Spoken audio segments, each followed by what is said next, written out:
Hey guys, just a super quick video to show you how to properly measure for your lightsaber cane blades. So what you're going to do is you're going to take the total length of your hilt, measure that, take that number. This happens to be 11 inches.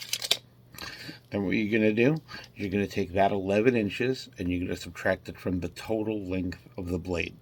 Okay? From the total length of your cane. My apologies. Total length of your cane.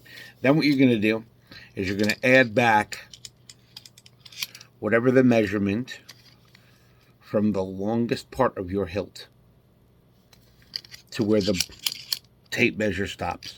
Then you're going to add that back to the total, and then you're going to take the closest number available. If you have longer arms, go for the higher number. If you have shorter arms, go for the lower one. All right? So that's how you measure for your cane blade.